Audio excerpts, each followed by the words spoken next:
না আমার ছেলেরে যদি আপনারা দয়া করে যে একটা কাঠ কইরা দেন মাসকা, এটা খুব ভালো হইলো, উপকার হইলো। আমার ছেলে তো আর জরুরি কিচ্ছু কাজকর্ম করে খাওয়াইতে পারতো না। আহত ভাইয়েরা বাড়িতে আছে। আমাদের মনে হয় যে তারা খুবই কষ্টে আছে। আমি গার্মেন্টসে চাকরি করি। ছাত্র আন্দোলনে গেছিলাম ৫ তারিখে। তারপর যাওয়ার পর পুলিশের গুলিতে আমি আহত হই। আহত হওয়ার পর তারপর আমারে স্পেশাল মেডিকেলে নিয়ে ভর্তি করানোর পর তারপর আবার পঙ্গুতে আনলো। পঙ্গুতে আনার পর অপারেশন করলো। অপারেশন করে বুলেট বাগল্লো ২ টা। আমি ১৮ই জুলাই বৃহস্পতিবার বিকাল ৫টায় উত্তরা হাউস বিল্ডিং এলাকায় গুলিবিদ্ধ হই।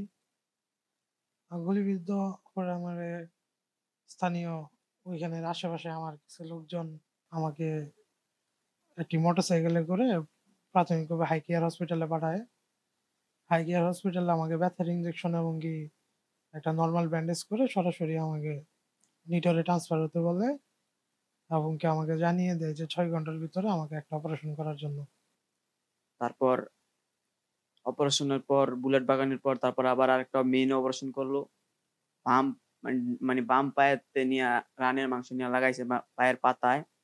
পাতায় লাগানির পর তারপর অপারেশন করার পর তারপর রিং ঢুকাইলো। তারপর রিং পা করলো।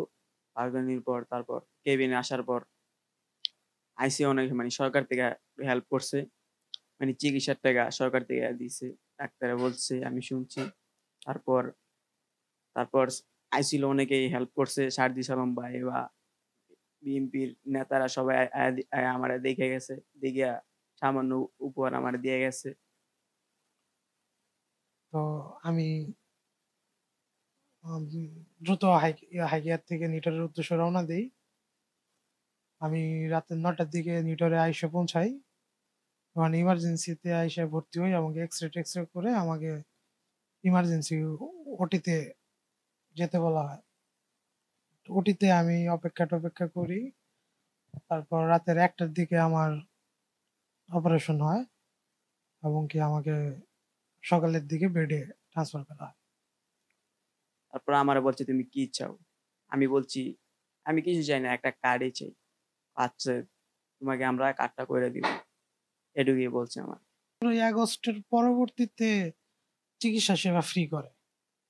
১৭ই আগস্টের পর তার আগে নিজেদের করতে হইছে।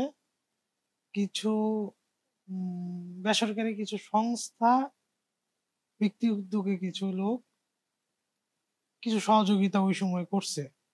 ওই জায়গাগুলো যদি সরকার একটু সুনজরে দেখে আমার মনে হয় যে ওটা কভার আপ করা সম্ভব। এখনো যারা যে আহত ভাইয়েরা বাড়িতে আছে, আমাদের মনে হয় যে তারা খুবই কষ্টে আছে। আমার একটা ছেলে, না আমার ছেলেরে যদি আপনারা দয়া করে যে একটা কাঠ কইরা দেন মাসকা, এটা খুব ভালো হইলো, উপকার হইলো। আমার ছেলে তো আর জরুরি কিচ্ছু কাজকর্ম করে খাওয়াইতে পারতো না। এটাই আমরা আবদার করছি আপনার কাছে।